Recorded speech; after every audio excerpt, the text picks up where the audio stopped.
Au-delà des classiques notions d'espace où l'homme projette ses pas, il est une dimension où peuvent se glisser par les innombrables portes du temps ses désirs les plus fous. Une zone où l'imagination vagabonde entre la science et la superstition, le réel et le fantastique, la crudité des faits et la matérialisation des fantasmes. Pénétrez avec nous dans cette zone entre chien et loup.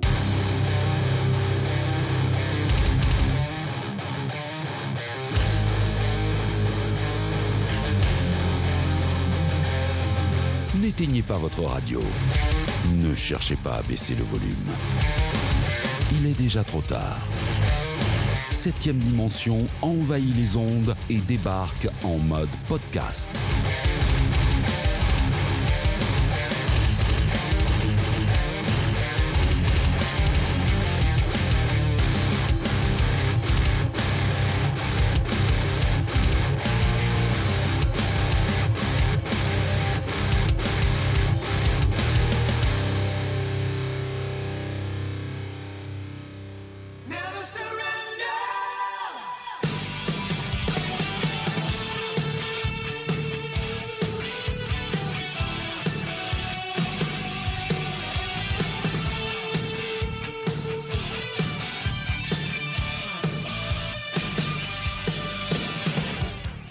Et bienvenue dans ce nouvel épisode de La Vérif signé 7ème Dimension. Donc on va rappeler un petit peu ce que c'est La Vérif pour les derniers arrivants qui commenceraient ce podcast par cet épisode.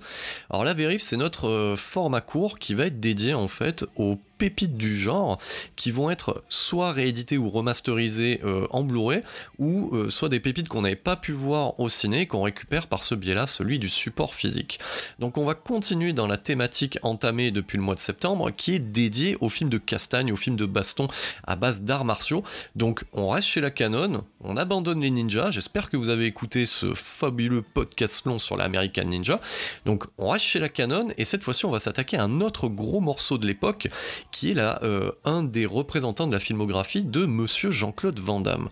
Alors Jean-Claude Van Damme, je l'aime beaucoup. Voilà. Alors, et c'est vrai que aujourd'hui, quand on aborde cet acteur Jean-Claude Van Damme entre amis ou avec des gens qui sont pas trop aficionados du cinéma de castagne, souvent ça prête à la rigolade. Donc on a une image aujourd'hui qui est faussée de Jean-Claude Van Damme et ça serait bien qu'au travers de ce, on va dire modestement au travers de ce format court de La Vérif, qu'on puisse lui rendre hommage parce qu'il a une putain de carrière ce mec là et il occupe une place à part aussi dans notre cœur parce que quelque part, donc il est pas français mais il est belge, mais on a l'impression en fait qu'il vient un peu d'ici et qu'il a réussi à réaliser le rêve hollywoodien. Donc ce qu'il faut savoir c'est que au niveau de sa carrière il y a peu de gars qui peuvent aujourd'hui se dire putain j'ai fait comme lui quoi. Donc ça c'est aussi avoir une forme d'humilité et une sorte d'objectivité intellectuelle de reconnaître que ce mec-là, il a une carrière hors du commun et du coup, on va embrayer sur ce film-là, Kickboxer. Alors, pourquoi je vous parle de Kickboxer ? Tout simplement parce que le film a été réédité, remasterisé en Blu-ray par ESC Distribution. Alors, vous remarquez que souvent, je parle de nos éditeurs hexagonaux et c'est bien, il faut en parler aussi parce qu'ils font un super travail au niveau du packaging, au niveau de la réédition, au niveau du mastering et ça nous permet de redécouvrir en fait ces films-là dans de bonnes conditions, parce que souvent on les a découverts en VHS. Alors moi, Kickboxer, j'aurais pu le voir au ciné, mais ça n'a pas été le cas. Certains l'ont vu au ciné, donc ça permet aussi de pouvoir redécouvrir ces films-là et les regarder voilà, dans le cas de Kickboxer presque 30 ans après et de pouvoir y jeter un œil nouveau dessus. Donc c'est une édition qui a été faite en fin 2019, donc vous voyez on est quasiment à la fin 2020, donc vous voyez combien de temps il m'a fallu pour arriver jusqu'à ce Kickboxer. Faut trouver aussi de l'envie, c'est pour ça que la thématique est là et effectivement voilà, j'ai pu me le voir il y a pas longtemps. J'aurais pu taper aussi par rapport à l'actualité, c'est-à-dire que là je vais sortir ce podcast avant Halloween, j'aurais pu aller me farcir un film de genre, mais j'ai envie de vous dire que tous les podcasteurs du moment ont déjà fait leur film d'Halloween, et puis j'ai envie de sortir aussi de ce passage obligatoire, donc j'ai pu vous parler des Maniacs, des The Blob et tout ce que vous voulez avant que ça soit Halloween. Donc vous avez envie de vous faire un podcast de 7ème dimension thématique pour Halloween, faites-vous celui de Maniac. Donc voilà, parenthèse refermée, on va revenir un petit peu dans un premier temps sur Jean-Claude Van Damme avant de parler de Kickboxer. Donc Jean-Claude Van Damme, c'est un artiste martial, voilà, qui a tout plaqué. pour aller vivre le rêve américain et devenir acteur de premier plan. Alors, ce genre de scénario-là, on l'a entendu, on l'a lu déjà, et c'est vrai qu'il est l'un des rares à avoir pu réaliser cette chose-là. On pourrait le comparer à quelque part à ce qu'a fait Stallone également de son côté, voilà, dans une moindre mesure. Donc le petit Jean-Claude est allé aux États-Unis, une main devant, une main derrière, quasiment, avec très peu d'argent en poche, et la légende, donc on va pas les fouiller ces choses-là, mais la légende voudrait qu'il a fait du forcing pour rencontrer Menahem Golan, du coup de la Canon, et il lui a tapé un grand écart dans son bureau, et à partir de là, Menahem Golan a sorti le scénario de ce qui deviendra son premier film, c'est-à-dire Bloodsport, et lui a dit Jean-Claude, je vais te faire de toi une star. Voilà, donc ça c'est la légende. Bien entendu, il y a souvent un petit peu de mytho à l'intérieur, mais globalement c'est à peu près ça. Ce qu'il faut retenir, c'est que Jean-Claude, il y a été au culot, et il y a été au culot aussi parce que il était préparé. C'est-à-dire qu'il aurait pu avoir une carrière dans les arts martiaux, il aurait pu avoir une carrière aussi dans la danse. On a un artiste martial, et en plus, à la différence par exemple d'un David Bradley ou d'un Michael Dudikoff, il sait jouer. Et comme le dirait notre Jean-Claude, il fait de l'acting, you know. Donc il sait jouer la comédie, et il a plutôt une belle gueule. Donc ce qui fait qu'il a tous les atouts pour pouvoir en fait être propulsé star du film d'action. Donc ça se fera avec Bloodsport. La légende veut aussi que Bloodsport était mal monté, mal shooté au niveau des scènes d'action, et que Jean-Claude a pu avoir carte blanche en soudoyant Menahem Golan pour pouvoir refaire le montage, et au final participer au succès et à la réception publique, donc au succès public et critique de ce film-là en salle. Donc du coup sa carrière décolle assez rapidement, donc il va enchaîner Bloodsport, il va enchaîner Kickboxer l'année d'après, et ensuite on va le retrouver dans un Albert Pyun, toujours chez la Canon, qui est Cyborg, et après ça va s'enchaîner avec coup pour coup, et au fur et à mesure, et ben forcément ça va être des succès à la fois en salle et en vidéo, et les budgets vont grimper et les offres vont être de plus en plus intéressantes pour pouvoir être la tête d'affiche de gros budgets comme sont par exemple Universal Soldier. Voilà, le Universal Soldier de Roland Emmerich. Donc cette saga Universal Soldier, j'y reviendrai au mois de décembre. Voilà, j'ai annoncé que j'allais dédier en fait un podcast long sur la saga Universal Soldier parce qu'il y a énormément de choses à dire. Donc Jean-Claude Van Damme, c'est une carrière hors du commun pour un acteur hors du commun. Donc moi ce que j'aime notamment chez Van Damme, c'est je trouve qu'il a, même dans ses dérapages télévisuels et dans tout ce on a pu en voir dans les années 2000, ce que j'aime c'est qu'il a une forme de sincérité. Et ça, on ne le retrouve nulle part ailleurs chez un acteur de cette trempe. Donc il a une forme de sincérité où t'as envie de lui pardonner les errances, et c'est quelqu'un qui est proche de son public et qui a toujours tout donné tant devant la caméra que derrière la caméra. Donc ça, faut pas l'oublier aussi. Et c'est ce qui fait pour lui un espèce de capital sympathie qui fait encore que Jean-Claude Van Damme, c'est un nom qui résonne aujourd'hui et qui est encore vendeur. Voilà, ça faut pas l'oublier. Surtout à l'heure actuelle où un deal est annoncé entre Jean-Claude Van Damme et Netflix. On ne sait pas ce que ça va donner, mais en tout cas, il y a de fortes attentes derrière. Donc, quelle est la particularité de Jean-Claude Van Damme ? Qu'est-ce qui fait que Bloodsport ou Kickboxer sont des films qui ont marqué leur génération ? C'est que Jean-Claude Van Damme, c'est un putain d'acteur martial. Voilà. Donc, c'est-à-dire là, je comparais par exemple un David Bradley, un Michael Dudikoff, même si on a dit que David Bradley était un artiste martial, quand tu vois ce qu'il fait dans American Ninja, dans la Canon, bon, il y a un peu de montage. Alors, j'ai pas dit que j'étais un artiste martial moi-même, mais c'est pas dingue. Alors que du coup, avec Jean-Claude Van Damme, arrive une certaine forme d'iconisation, en fait, et il fait des trucs qu'on n'avait pas vus, excusez-moi, depuis au moins Bruce Lee. Et là, je parle du côté occidental. Pour ceux qui sont fans de cinéma asiatique, vous pouvez me sortir tous les noms, vous me direz, mais non, il y avait déjà lui, ça, d'accord. Là, je vous parle au niveau d'une réception d'un public occidental dans une salle de cinéma qui soit française. C'est-à-dire que ce que fait Jean-Claude Van Damme, c'est incroyable. Et son grand écart, ça sera sa marque de fabrique. C'est-à-dire qu'on le retrouvera sur les couvertures de magazines, on le retrouvera dans des shows télévisuels. Donc, c'est un truc qui marque les esprits et Et quand on le voit à l'écran, ouais, ça marque, c'est bien chorégraphié. Et c'est ça aussi la force de Jean-Claude Van Damme, c'est qu'il va chorégraphier lui-même ses scènes de combat. Donc, quelle est sa paternité en fait sur ses premiers films? On pourrait dire qu'elle est 50-50. C'est-à-dire que les réalisateurs de l'époque sont pas des grands réalisateurs, ils vont s'occuper plutôt de l'aspect technique que ne connaît pas Jean-Claude Van Damme. Par contre, comment positionner la caméra lors des scènes de combat et justement au montage, comment mieux monter le film pour mettre en valeur les scènes de combat et l'impact, ça on le doit à Jean-Claude Van Damme et on a tendance à le minimiser. Donc c'est-à-dire que oui, Jean-Claude Van Damme a une influence sur le cinéma d'action dans les années 80. Et revoir aujourd'hui Bloodsport, qui est plutôt Kickboxer, excusez-moi, parce que les deux, on pourrait dire qu'ils sont similaires. Ils se sont tournés à 1 an d'écart et ça traite à peu près le même sujet, à quelques lignes de dialogue près et quelques péripéties près. Donc quand on voit Kickboxer aujourd'hui, ouais, le revoir, on se dit, ouais, on voit clairement ce qui fait la différence entre un American Ninja ou une autre production en fait du coup d'action de la Canon et celui-ci, c'est que le niveau est pas le même. D'entrée de jeu, le niveau est pas le même. Van Damme crève l'écran et ce qu'il fait à l'écran, ouais, ça c'est en un seul plan et tu vois que le mec il défonce. Voilà. Ce qu'il faut aussi comprendre sur cette ascension, on va dire, de Jean-Claude Van Damme dans les années 80, c'est que très rapidement, vous pouvez retrouver, moi je l'ai vu dans la chambre des grands frères, des potes, etc., des posters, à côté du poster de Bruce Lee, où vous aviez le poster de Van Damme, et de personne d'autre.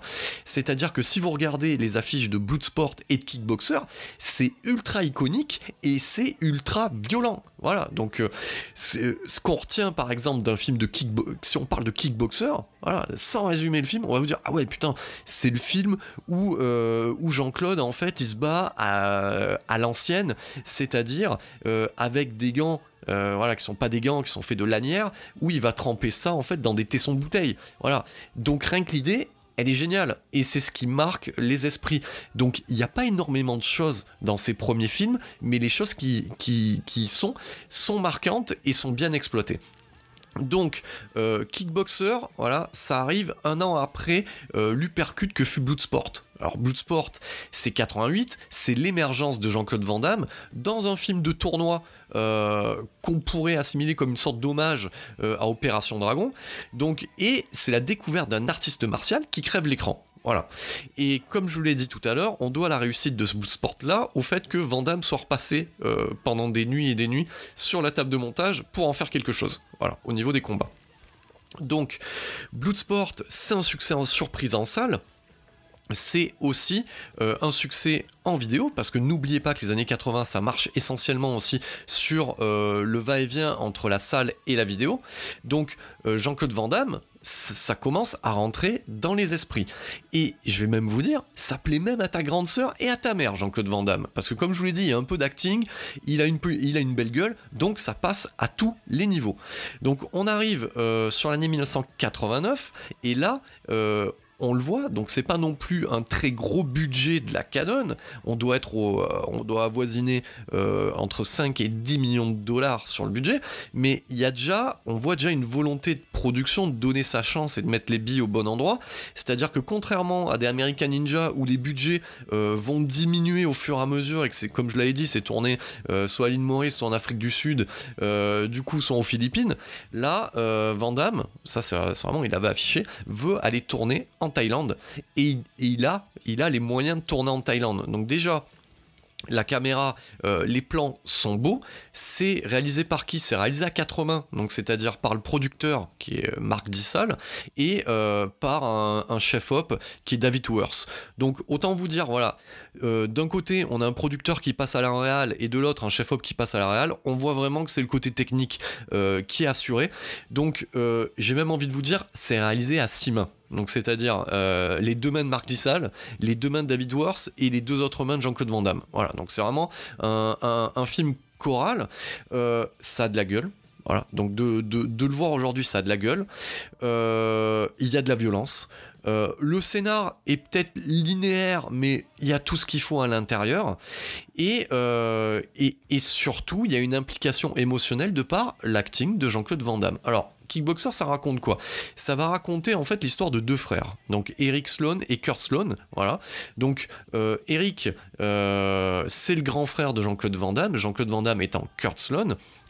Et Eric, c'est une grande gueule, c'est le champion d'arts martiaux américains, notamment de Muay Thai, voilà, donc qui est un art de combat thaïlandais.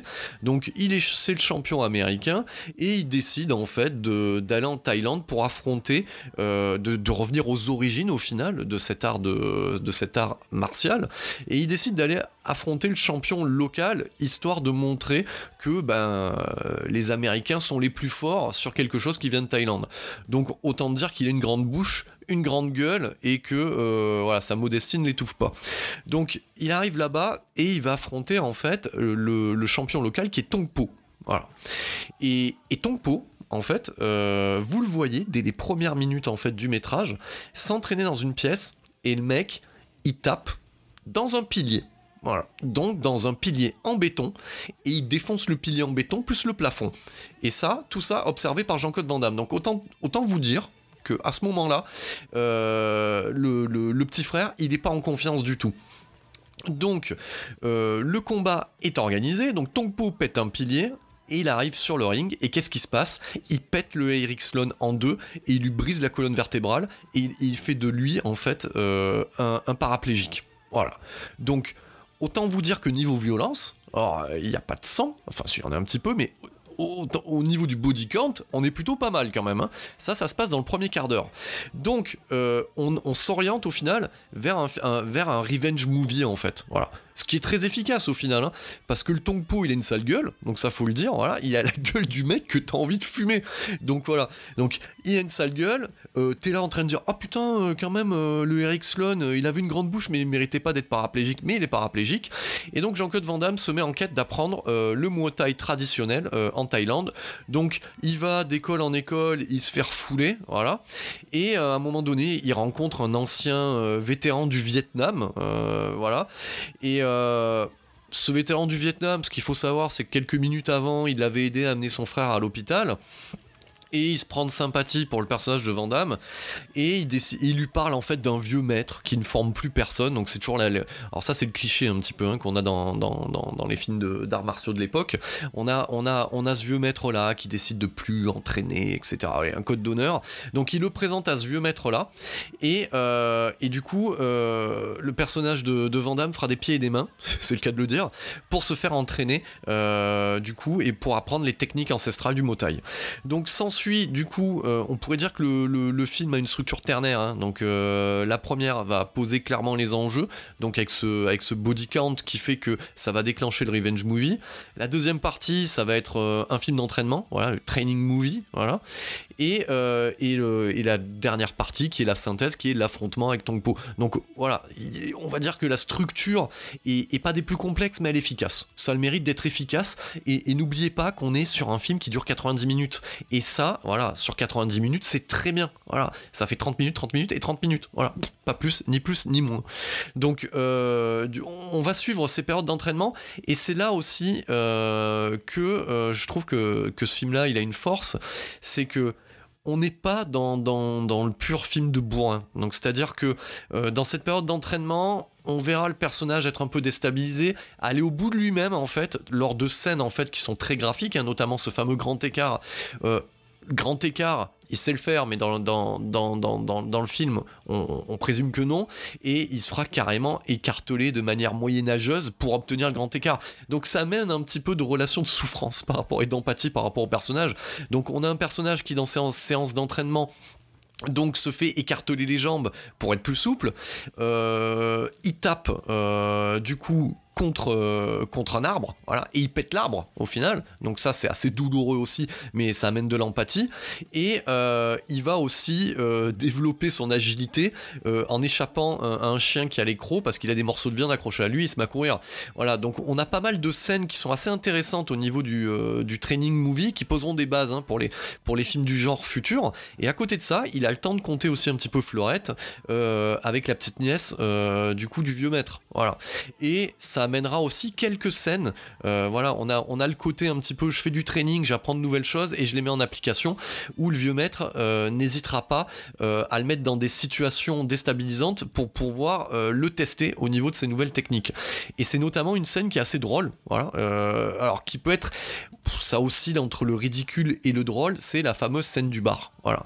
Donc c'est-à-dire que le vieux maître amène Kurt Sloan dans un bar, il lui bourre la gueule avec un alcool local, voilà, et il va raconter des saloperies, on va dire, au gang du coin, pour que le gang du coin lui tombe sur Kurt Sloan, et Kurt Sloan se battra en mode bourré contre le gang du coin, voilà. Parce qu'il y a quand même un vieux fond mafieux. C'est-à-dire qu'en fait, le personnage de Tong Po, c'est le bras armé du mafieux local, et il contrôle un petit peu tous les patelins du coin. Donc au final, si Jean-Claude Van Damme, il venge son frère et qu'il fume Tong Po, il libère un peu les villages du coin. Voilà, c'est assez basique. Donc revenons-en à cette scène du bar qui donne lieu à un moment de zèderie et de détente, c'est qu'on y voit notre Jean-Claude Van Damme préféré opérer une petite danse assez nasillarde, puis faut le voir aussi très content de nous montrer sa musculature avec un juste au corps, donc qui est pas possible, quoi. Voilà, donc il y a une danse assez Z plus la tenue vestimentaire, c'est génial, voilà, c'est génial, et c'est ce que j'aime aussi dans ces premiers films de Van Damme, c'est que ouais, c'est couillon, mais tu sais, il a une forme de candeur et de foi en son personnage et dans ce qu'il fait, qui font que on peut qu'accepter ça, quoi. Voilà, on peut qu'accepter ce qui nous est montré à l'écran. Donc voilà. Donc on arrive à la fin de ce deuxième tiers où il acquiert toutes les bases, etc. Donc du Muay Thai, donc on a le grand frère qui sort de l'hôpital, qui est sur un fauteuil roulant, et du coup Tong Po et le mafieux local, on vend en fait de ce qui se passe, de ce qui se trame, et de ce combat qui approche. Et ils se disent que ben ouais, ils vont se faire éclater la gueule, donc ils vont tenter de déstabiliser notre Jean-Claude Van Damme préféré. Alors oui, hein, je suis complètement dans le spoiler, mais écoutez, vu comme je vous le raconte, je pense que ça vous donnera envie de le voir. Donc ils n'hésitent pas, juste avant le combat annoncé entre Tong Po et Kurt Sloan, à enlever le frère de Kurt, donc c'est-à-dire Eric, si vous suivez toujours, et puis à violer la petite amie de Jean-Claude. Je vous avoue que j'avais oublié ça, et quand je l'ai revu, je me suis dit ah ouais, quand même, ils y vont comme il faut. Donc du coup, ce qui fait que le combat final, ça a rajouté un petit peu de sel sur une trame qui était assez linéaire, parce que oui, on le voit concrètement, Jean-Claude, il va lui exploser la gueule à Tong Po, et ils vont essayer de le construire un petit peu à la manière d'un Rocky. Vous savez, les Rocky, là, les phases de combat, c'est d'abord j'en prends plein la gueule, pour une raison X ou Y, parce que j'ai perdu mon vieil entraîneur, ou parce que ça va mal dans mon couple, ou parce que j'ai perdu Apollo Creed, voilà. Et puis après, il y a le revirement, et puis j'éclate l'adversaire et je gagne. Voilà. Donc là, du coup, pour ce combat final, le fait qu'ils retiennent du coup en otage son frère, et ben il va subir dans un premier temps ce combat de fin. Voilà, on va voir le personnage de Jean-Claude qui va subir. Et du coup, on va avoir une trame parallèle où le vieux maître, à l'aide du vétéran du Vietnam, vont aller délivrer du coup le grand frère pour permettre à Jean-Claude de se libérer. Mais il lui manquait encore une cacahuète à Jean-Claude pour pouvoir éclater la gueule de Tong Po. Et la cacahuète, elle viendra de Tong Po lui-même, qui lui dira, parce qu'il a une seule phrase dans le film, hein, le Tong Po, il lui dira avec Maïline, bonne baise. Et donc alors là, le Jean-Claude, voilà, il comprend que du coup, Maïline, donc son crush, eh ben, elle s'est fait violer par Tong Po. Alors autant vous dire que ce qui arrive derrière, il lui éclate la gueule, mais avec toutes les prises connues de Muay Thai, et même avec des ralentis en mode je gueule à la Steve James, quoi. Donc le mec ramasse, en plus pour vous montrer qu'il est en mode Uber Van Damme, c'est-à-dire que j'en ai parlé en intro du podcast, ce combat se fait du coup selon les traditions ancestrales, donc c'est-à-dire avec des gants formés à l'aide de liens, et du coup qui vont être plantés dans une espèce de glu qui va pouvoir permettre de coller des tessons de bouteille. Donc voilà, donc autant vous dire que quand Tong Po il racle un petit peu le visage de Van Damme, ben ça fait mal, Voilà, ça fait mal, hein, vous imaginez. En plus, il y a moyen d'attraper le tétanos avec ces conneries, sans déconner. J'espère qu'il avait fait ses rappels. Donc, et ben là, il passe en mode Uber, il se fait couper les gants et il le savate directement, voilà, sans gants, à main nue, rien à foutre, il le démonte. Voilà. Et donc ça, c'est vrai que à ce niveau-là, on va dire toutes les promesses sont tenues. Alors, ce qu'il faut savoir aussi, c'est que le personnage de Tong Po, voilà, moi à l'époque, c'est vrai que bon, on le voyait en VHS, etc. Donc l'image était dégueulasse, donc on n'y faisait pas forcément attention, mais il avait une sale gueule. Voilà, et il y a toujours eu un truc où tu te dis, putain, c'est bizarre, le mec il ressemble pas trop aux autres Thaïlandais. Ben en fait, tu comprends mieux en Blu-ray parce que tu vois bien le maquillage prosthétique. En fait, le personnage de Tong Po, qui est crédité en tant que Tong Po dans le générique de fin, donc genre as himself, ben en fait c'est un pote à Van Damme. C'est un pote d'entraînement de Van Damme, donc c'est un Marocain le mec, donc rien à voir, voilà, je crois que c'est Michel Kissy de mémoire, et du coup ouais c'est un Marocain, donc rien à voir, donc je trouve ça génial. Il y a quand même un côté, voilà, j'essaye de rendre un peu l'appareil à mes potes, donc voilà, et pour la petite légende sur le personnage de Tong Po, donc c'est quelque chose qui a été organisé par Van Damme, c'est-à-dire que Menahem Golan n'en voulait pas en fait, hein, de Michel Kissy, et ça on les apprend dans les bonus ESC, j'en parlerai un petit peu plus tard, hein, de l'édition, et du coup voilà, il dit à son pote, voilà, de se faire un maquillage prosthétique de dingue, voilà, et genre quand ils descendent de l'avion apparemment, Menahem Golan et Jean-Claude Van Damme tombent sur Michel Kissy, et quand il le voit, voilà, Menahem Golan il se dit ouais ok d'accord, lui ça va être Tong Po, donc voilà, c'était un moyen aussi, voilà, faire une parenthèse là-dessus, à l'ancienne un peu de forcer le destin, donc voilà, on peut tirer son chapeau à Jean-Claude qui a réussi aussi à placer son pote à l'époque sur une production américaine.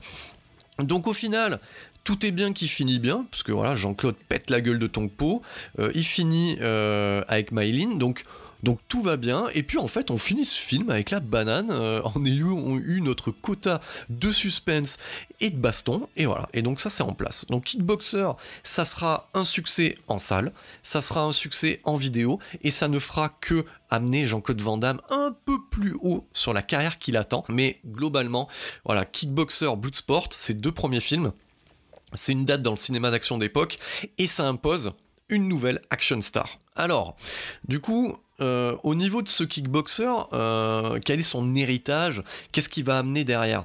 Donc, dans un premier temps, ce que fait Jean-Claude Van Damme avec ses deux premiers films va déclencher des carrières à côté, notamment celle de Steven Seagal. Voilà, ça faut le comprendre aussi. Donc, c'est-à-dire que ce qu'arrive à faire Jean-Claude Van Damme va permettre à d'autres aussi d'émerger dans ce style-là, et comme le public répond présent, donc on va développer des action stars à base d'arts martiaux. Donc pour Steven Seagal, ça sera l'aïkido, et j'ai envie de vous dire, il serait temps peut-être aussi que je parle de mon amour pour Steven Seagal, mais ça sera pour plus tard. Donc Jean-Claude Van Damme, lui, enchaîne très rapidement d'autres films avec pour ambition d'aller toujours plus haut, et Kickboxer devient une franchise, voilà. Donc il y aura de mémoire des DTV qui sont tournés assez rapidement, donc n'ayant plus pour star Jean-Claude Van Damme, mais alors là, ça c'était aussi improbable, c'est-à-dire qu'on aura Sacha Mitchell, donc le Cody de notre belle famille, donc acteur débilo Z, qui deviendra hyper sérieux avec un doublage VF, je vous en parle même pas tellement c'était Z, voilà, qui deviendra la star de ces kickboxers là, donc il y aura Kickboxer 2, 3, 4, 5, donc ça ira jusqu'au numéro 5 si je dis pas de bêtises, et de temps en temps on retrouvera Albert Pyun, donc réalisateur Canon maison, derrière la caméra de certains de ces films là. Ce qu'il faut savoir, c'est que cette franchise va être réactivée en 2016, voilà, par John Stockwell. Alors là, ça c'est le truc improbable. John Stockwell, donc acteur du Christine de John Carpenter et réalisateur de certains films comme notamment Bleu d'enfer avec Jessica Alba. Et ben du coup, il va se retrouver à la tête de ce film-là, et ça sera une espèce de reboot. Avec dans le rôle principal de Kurt Sloan Alain Moussi, donc un artiste martial, du coup cette fois-ci canadien, voilà, et du coup on retrouvera Jean-Claude Van Damme dans le rôle du vieux maître, voilà, qui n'est pas Kurt Sloan, qui sera le vieux maître Durand. Il est pas dégueulasse quand même ce film là, il s'appelle du coup Kickboxer Vengeance, donc c'est comment con, parce que c'est toujours une histoire de vengeance, bon, c'est de la merde, donc c'est un remake de Kickboxer, bon, Kickboxer Vengeance, donc ça c'est en 2016, et dans le rôle de Tong Po on a Dave Bautista. Voilà, pourquoi pas. Donc finalement, je crois qu'il y a pas loin de 20 millions de dollars de budget, donc c'est un petit budget, mais c'est pas non plus de la merde, donc ça a un certain succès, et ça amènera une séquelle, alors sans John Stockwell, sans Dave Bautista, mais avec Mike Tyson, pourquoi pas, Christophe Lambert aussi, et pourquoi pas non plus, et toujours Alain Moussy et Jean-Claude Van Damme dans le rôle du maître Durand. Donc voilà, Kickboxer, ça a fait son trou, c'est une franchise, voilà, improbable certes, mais une franchise, et aujourd'hui on va parler en fait aussi de cette édition réalisée par ESC Distribution. Donc alors cette édition, vous voyez un petit peu, je fais un petit peu de bruit pendant le podcast, je l'ai sous la main, donc sous la forme d'un digipack, elle est plutôt belle. Voilà, donc quand vous l'ouvrez, vous pouvez voilà, ça a 2 volets où vous aurez d'un côté le Blu-ray et le DVD. Il y a un poster avec, voilà. Donc ce qui a fait beaucoup sourire ma moitié, qui m'a dit mais toi t'aimes bien avoir des gens torse nu, en fait des hommes torse nu affichés dans ton bureau, et j'ai répondu oui, effectivement, c'est vrai que ça peut sembler bizarre aujourd'hui, mais oui, avoir du Van Damme torse nu sur son mur, ça en impose, surtout dans une pièce qui est dédiée au podcast. Donc voilà, donc c'est l'occasion d'avoir un joli poster, un joli cover en fait du film, et du coup le master est carrément canon, c'est super propre, putain, j'ai revu ça la dernière fois, tranquillement installé dans mon salon, le master est de toute beauté, ça fait plaisir, voilà, le son est nickel, donc tout est au poil sur l'édition. Parlons des bonus. Alors les bonus, donc on va en parler parce qu'il y a des choses qui sont bien et des choses qui sont moins bien. Donc déjà c'est l'occasion d'avoir un entretien avec Jean-Claude Van Damme. Donc ça, c'est toujours cool. Moi, comme je vous l'ai dit, j'aime beaucoup Van Damme. Il est pas avare en anecdotes. Et voilà, il a un fort capital sympathie, c'est sympa. Et alors, ce que j'arrive pas à comprendre, alors je comprends que SC Distribution, c'est un distributeur, c'est un éditeur, et qui sont pas forcément dans le domaine de la prise de vue vidéo, dans la fabrication de contenu.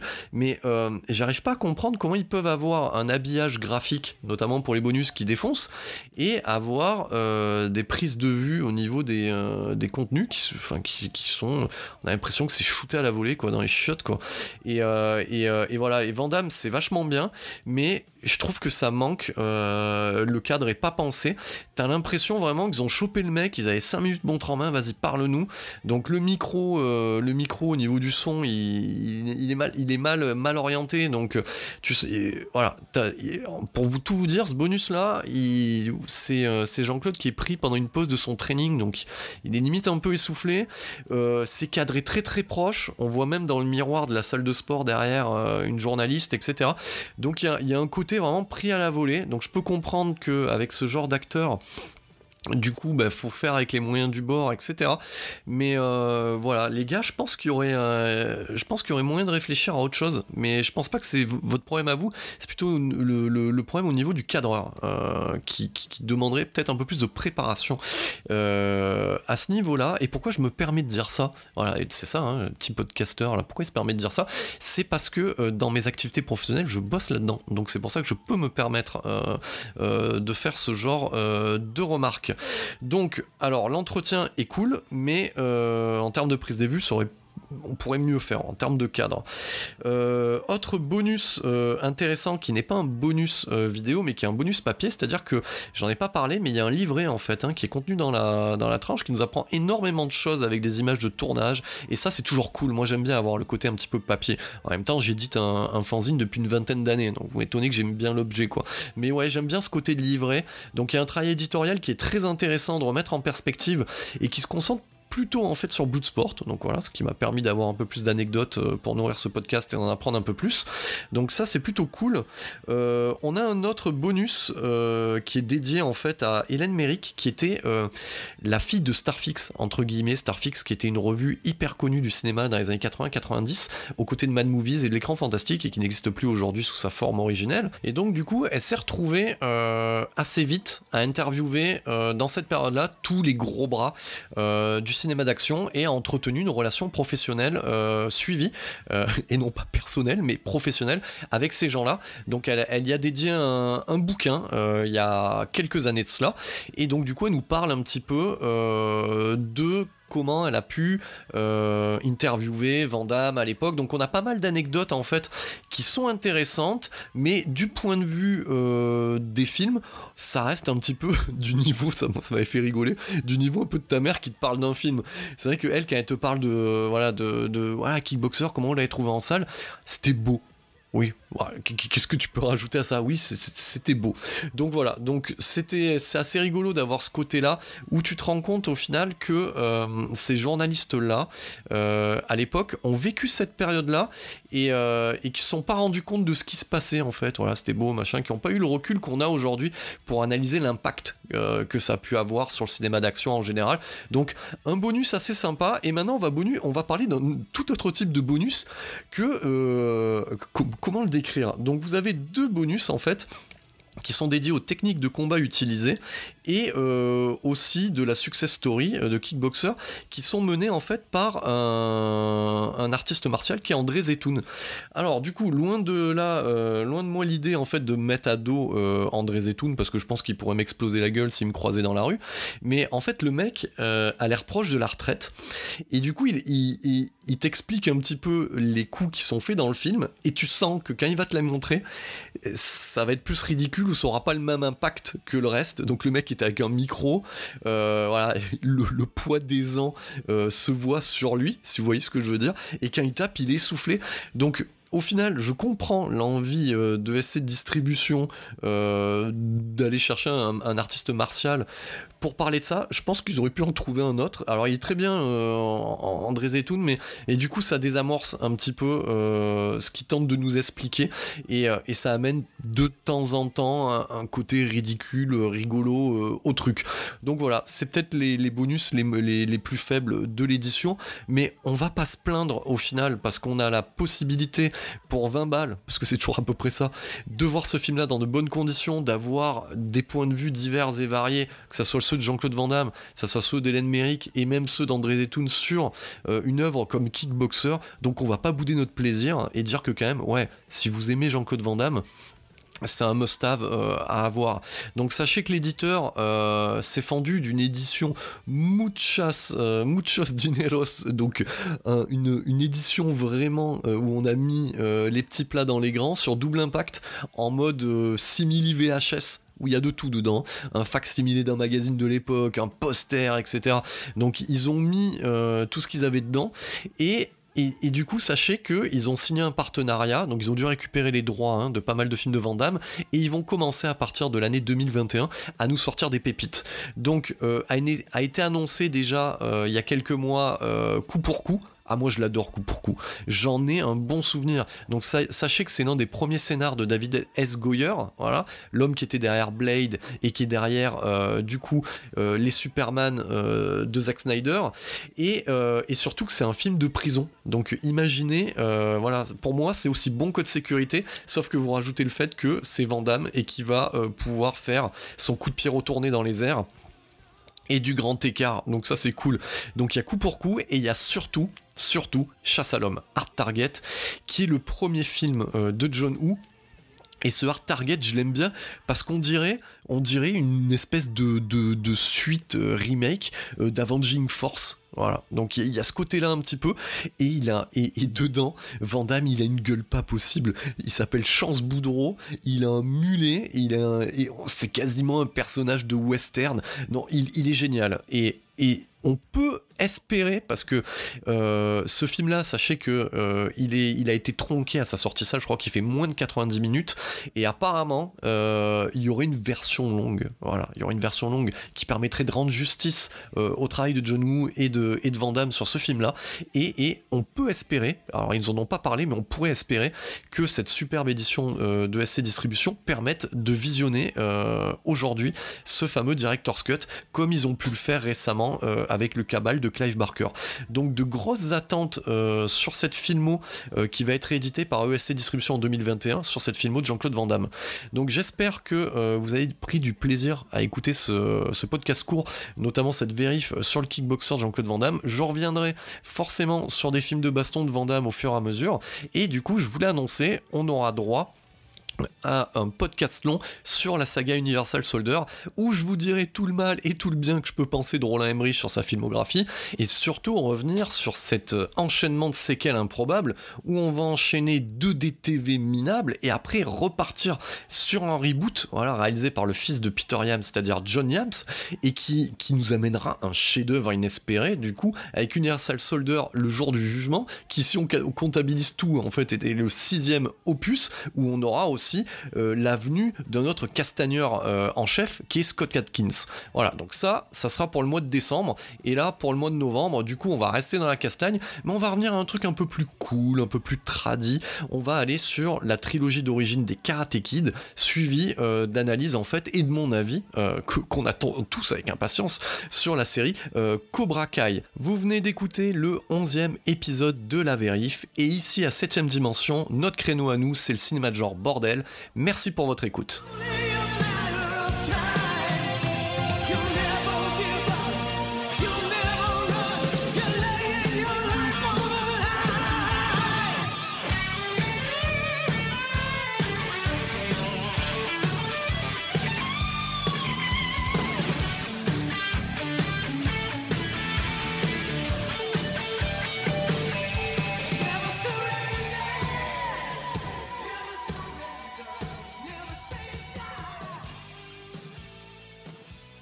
Redonnons maintenant le contrôle de votre appareil de télévision jusqu'à la prochaine émission de 7ème dimension en mode podcast.